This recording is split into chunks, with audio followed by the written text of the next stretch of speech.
సభకి నమస్కారం.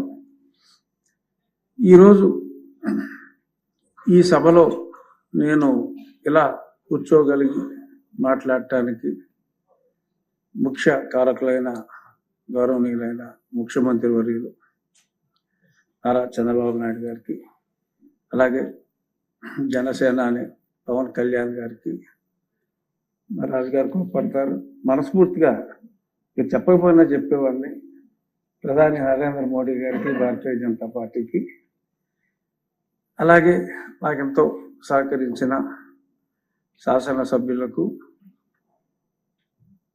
ఎంత చేసినా మోడెస్ట్గా ఏమీ తెలియనట్టుండే ఇందాక చెప్పిన నా యువ నాయకుడు నారా లోకేష్ గారికి, అందరికీ నా హృదయపూర్వక నమస్కారాలు. శాసనసభ, ప్రజాస్వామ్యంలో శాసనసభ అంటే డెమోక్రసీకి బ్యాక్ బోనే శాసనసభ. మరి గతంలో ఎందరో టంగుటూరి ప్రకాశం పంతులు గారు, వావిలాల గోపాలకృష్ణ గారు, కరిబెల్లి నాగిరెడ్డి గారు, ఉచ్చలపల్లి సుందరయ్య గారు, ఎందరో నీలం సంజీవ్ రెడ్డి గారు, టీవీజీ రాజు గారు, ఎందరో మహానుభావులు ఎన్నో చట్టాలు చేసిన సభ. ఎవరైనా ప్రజల ఆకాంక్షలకి ఇక్కడే దానికి చట్టరూపం రావటం, దానివల్ల ప్రజల జీవితాలు వెలుగులోకి వెళ్ళటం, ఎందరో మహానుభావులు ఇక్కడ ఉన్నారు. ఆ పరంపరలో స్వర్గీయ నందమూరి తారక రామారావు గారు తెలుగుదేశం పార్టీ స్థాపించి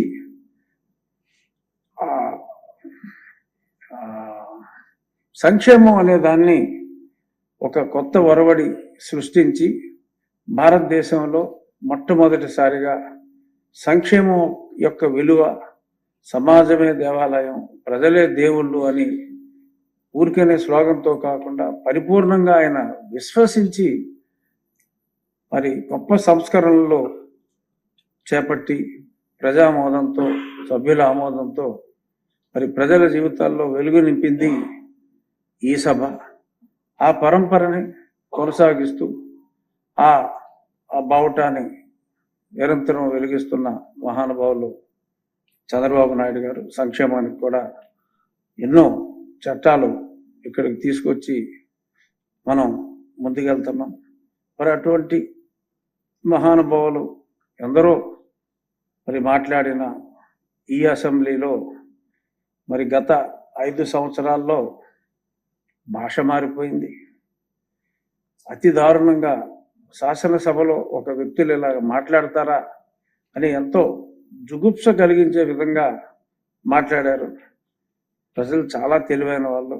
మీరు చూడండి, ఆ 1 బయటపడ్డారు, కానీ అందులో 99% జుగుప్సాకరంగా మాట్లాడిన వారందరినీ అతి ఎక్కువ ఓట్ల తేడాతో, వేల ఓట్ల తేడాతో ప్రజలు ఓడించారు. That is democracy. సో ఒక బుద్ధి చెప్పారు, మీరు ఏం మాట్లాడతారో మేము అబ్జర్వ్ చేస్తున్నాం, ప్రతిదీ మేము చూస్తున్నాం, మనకు తగ్గ శిక్ష విధించేది ఓటర్లే అని చెప్పి వారు చెప్పకనే చాలా స్పష్టంగా చెప్పారు. మరి అది అర్థం చేసుకోలేక చిన్నపిల్లోడు చందమామ కోసం మారం చేసినట్టు ప్రజలు ఇవ్వలేదు. దానికి చంద్రబాబు నాయుడు గారు కానీ, లోకేష్ గారు కానీ ఎవరైనా ఏం చేయగలరు? ప్రజలు వారికి ప్రతిపక్ష హోదా ఇవ్వలేదు. ఇవ్వని హోదా గురించి ప్రజల్ని ఏమన్నా అంటే ప్రజలను అనుకోండి, కానీ మరి చట్టాలో లేని దాని గురించి మారం చేయటం అనేది ప్రతిపక్ష పార్టీకి భావ్యం కాదు. మరి ఈరోజు ఆ పార్టీ ముఖ్య కార్యదర్శి విజయసాయి రెడ్డి గారు చక్కటి ట్వీట్ కూడా ఇచ్చారు, నన్ను అభినందిస్తూ.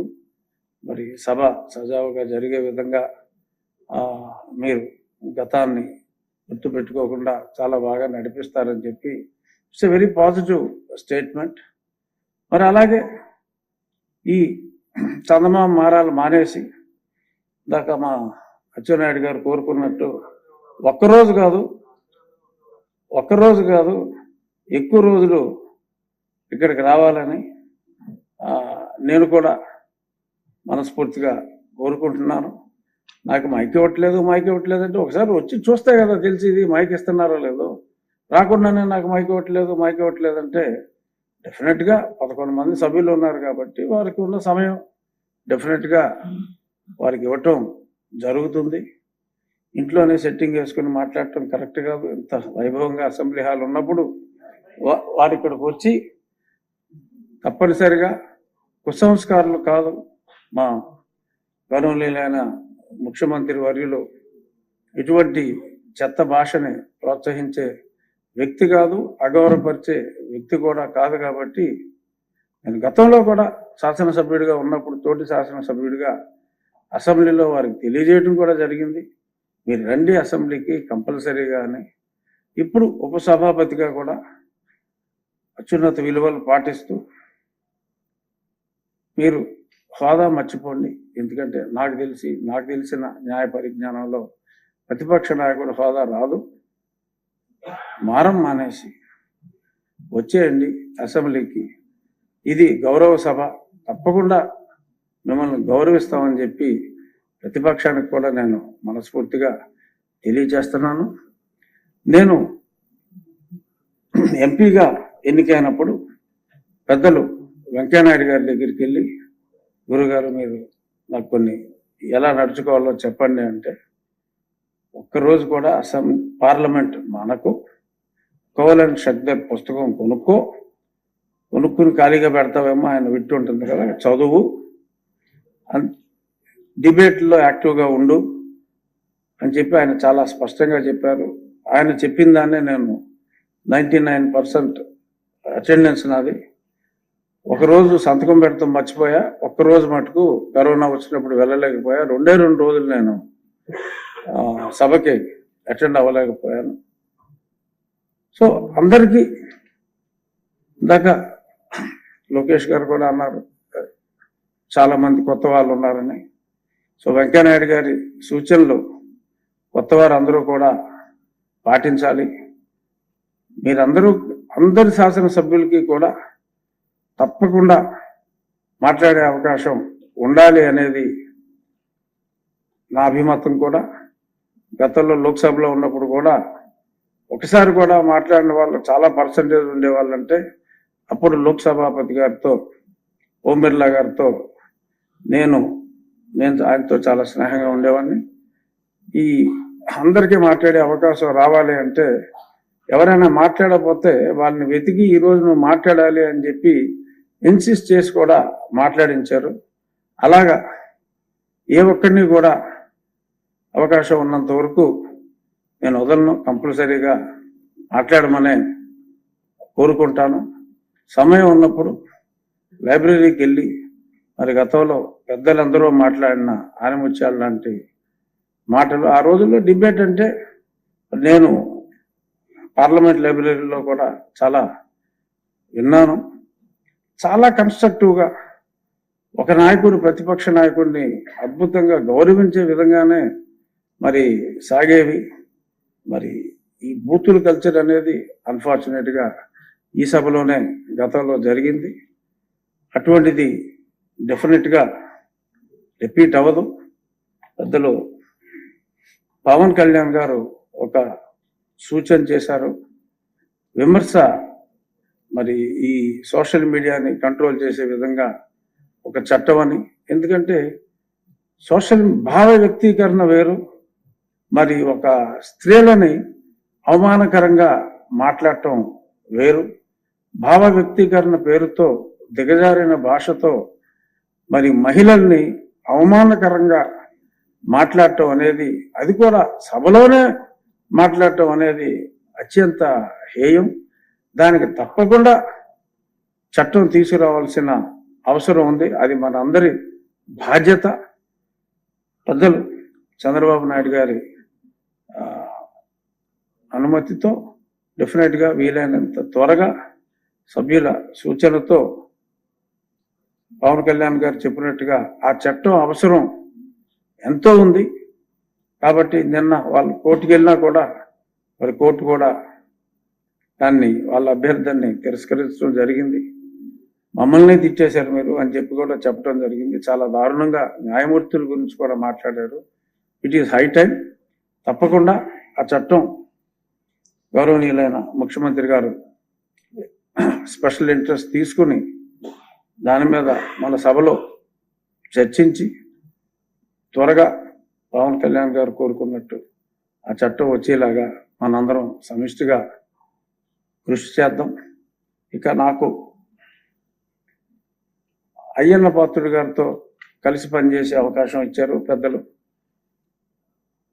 ముఖ్యమంత్రి గారు. మేము ఆల్మోస్ట్ 40 సంవత్సరాలుగా యూనివర్సిటీలో నేను నా చదువు పూర్తవక ముందే అప్పటికి ఆయన ఎమ్మెల్యే అయ్యారు. అప్పటి నుంచి కూడా ఆయనతో నాకు ఎంతో స్నేహం.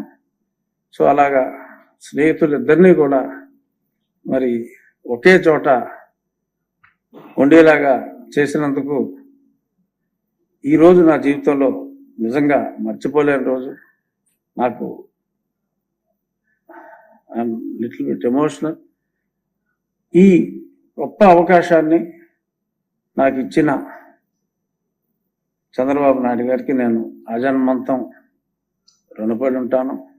నన్ను అరెస్ట్ చేసినప్పుడు పెద్ద ఆయన డైరెక్ట్గా ఆయనే ఎటువంటి పిఏ లేకుండా నా వైఫ్కి, నా అమ్మాయికి కూడా నేనమ్మా చంద్రబాబు నాయుడు మాట్లాడుతున్నానని చెప్పి ఆయనే మాట్లాడి నేను మానిటర్ చేస్తున్నాను, మీరెవరు వర్రీ అవ్వద్దు అని చెప్పి మాట్లాడిన వారికి ఎంతో ధైర్యం చేకూర్చిన మహానుభావుడు ఆయన. ఆయన చేసేది ఎవరికి తెలియని వారు అంతే. ఎప్పుడు ఎవరికి ఏం చేయాలి అనేది ఆయనకి తెలిసినంత బాగా ఎవరికీ తెలియదు అనేది దానికి సజీవ సాక్ష్యం నేను ఈరోజు మీ ముందు ఈ కుర్చీలో కూర్చోవటం. వారు చెప్పిన విధంగా డెఫినెట్గా మరి కొంత అంటే నా భాషలో ఎప్పుడు కూడా నేను తేడా మాట్లాడలేదు సార్ గతంలో కూడా. కానీ కొంచెం మీరు అన్నట్టు ఒలి దగ్గర పెట్టుకుని ఉండాల్సిన అవసరం ఉంది. సాధ్యమైనంత వరకు కాదు, సాధ్యం చేసుకుని నేను ఉప సభాపతిగా మరి పూర్తి బాధ్యతలతో, అలాగే శాసన సభ్యులందరితో కూడా నాకు ఇప్పటికే చక్కటి పరిచయం ఉంది. పార్లమెంట్లో కూడా సుమారు అక్కడ ఉన్న 800 మందిలో కనీసం ఒక 400 మందితో పేరు పెట్టి పిలిచే అంత చనువు నాకుంది. సో అందరితో సరదాగా ఉండటం. సో డెఫినెట్గా ఈ కుర్చీలో కూర్చున్నప్పుడు పెద్దల మాట పూర్తిగా పాటించాలి. సో కుర్చీలో లేనప్పుడు అఫ్కోర్స్ మీడియా ముందు కాదు, డెఫినెట్గా నేను ఎప్పట్లాగానే అంటే చాలామంది నోరు కట్టేశారు అది ఇది అంటున్నారు, కానీ లేదు అంటే అదుపులో పెట్టుకోవటమే తప్ప కట్టు కూర్చోవలసిన అవసరం లేదని చెప్పి కొంతమంది మిత్రులు కూడా చెప్పారు. సో నిష్పక్షపాతంగా సభని ముందుకు నడిపించడంలో సీనియర్ పెద్దలు చంద్రబాబు నాయుడు గారు, లోకేష్ గారు, కళ్యాణ్ గారు, భారతీయ జనతా పార్టీ సీనియర్స్, మా చిన్నప్పటి నుంచి మా నాన్నగారి మిత్రుడు కుర్రోల్లో కనపడతాడు ఆయన కామినేని శ్రీనివాస్ గారు, వాళ్ళందరి డైరెక్షన్లో ముఖ్యమంత్రి గారి అంచనాలకు అనుగుణంగా పనిచేసే శక్తి భగవంతుడు వెంకటేశ్వర స్వామి నాకు ఇవ్వాలని చెప్పి ఈ పదవి కూడా మరి నేను కోరుకున్న దేవుడు ఆయనకి ఇష్టమైన భక్తుడు చంద్రబాబు నాయుడు గారి ద్వారా నాకు అందించారని చెప్పి మనస్ఫూర్తిగా భావిస్తూ